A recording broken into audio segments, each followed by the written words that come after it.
Hi guys, welcome to our channel mister సిస్నరీ. Bigg Boss Telugu season 9 నుంచి తాజాగా Sunday ఎపిసోడ్లో భాగంగా ప్రోమో అయితే విడుదల అయ్యింది. ఆ ప్రోమోని ఒకసారి చూసినట్లయితే సాటర్డే ఎపిసోడ్లో ఎలిమినేషన్తో ముగిసిన నేపథ్యంలో హౌస్ మేట్స్ అందరూ కూడా చాలా టెన్షన్గా కనిపిస్తున్న సమయంలో నాగార్జున ఈరోజు సండే, సో సండే అంటే బిగ్ బాస్ హౌస్లో ఫన్ డే అన్న సంగతి మీకు తెలిసిందే కదా అంటూ వారందరిలో ఉత్సాహం నింపడానికి ఒక ఫన్ టాస్క్ అయితే ఆడించడం జరిగింది.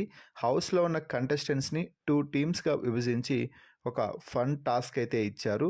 కొన్ని నేను పిక్చర్ చూపిస్తూ ఉంటాను, ఆ పిక్చర్లో ఉన్న వ్యక్తికి సంబంధించిన సినిమాని కనుక్కొని ఆ సినిమాలోని పాటను పాడాలి అంటూ చెప్పడం అయితే జరిగింది. అలాగే ఎవరైతే ముందుగా పాట పాడి కనుక్కుంటారో వారికి ఒక పాయింట్ దక్కుతుంది అంటూ చెప్పడం అయితే జరిగింది.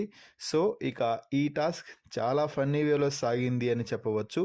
అయితే ఈ టాస్క్ మిడిల్లోనే నామినేషన్స్లో ఉన్న వారిలో నుంచి ఒక్కొక్కరిని వరుసగా కళ్యాణ్, సుమన్ శెట్టి అలాగే దివ్యాలని బిగ్ బాస్ సేవ్ అయితే చేశాడనే చెప్పాలి. ఇక ఈ సమయంలోనే నాగార్జున మరో చిన్న సూపర్ ట్విస్ట్ ఇచ్చి ఈ వారం అంటే నెక్స్ట్ వారం సోమవారం నుంచి ప్రారంభమయ్యే వారం ఫ్యామిలీ వీక్ ఉండబోతుంది అంటూ అఫీషియల్గా అనౌన్స్ చేశాడు నాగార్జున. దీంతో హౌస్ మేట్స్ అందరూ కూడా చాలా హ్యాపీగా ఫీల్ అయ్యారు.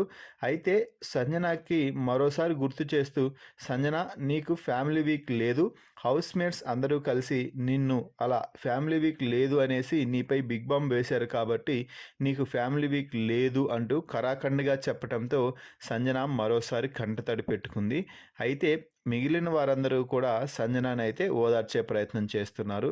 ఇక ఈ నేపథ్యంలోనే ప్రోమో చివరిలో నాగార్జున మాట్లాడుతూ డబుల్ ఎలిమినేషన్ అంటూ నిన్నే చెప్పేశాను కదా, సో నిన్న నిఖిల్ ఎలిమినేట్ అయ్యాడు, ఈరోజు ఎలిమినేట్ అయ్యేది ఎవరో చూద్దామా అంటూ చివరి ఎలిమినేషన్ రౌండ్కి నామినేషన్స్లో ఉన్న వారిని నిల్చోబెట్టడం జరిగింది. సో ఇప్పటికే తెలిసింది ఏమిటి అంటే డబుల్ ఎలిమినేషన్లో భాగంగా ఆదివారం రోజు గౌరవ్ ఎలిమినేట్ అవ్వబోతున్నాడు. ఈ ప్రోమోపై మీ అభిప్రాయాన్ని కామెంట్స్ రూపంలో తెలపండి. మరిన్ని బిగ్ బాస్ లైవ్ అప్డేట్స్ కోసం మన ఛానల్ని చూస్తూ ఉండండి. Please subscribe our YouTube channel mister సిసింద్రి.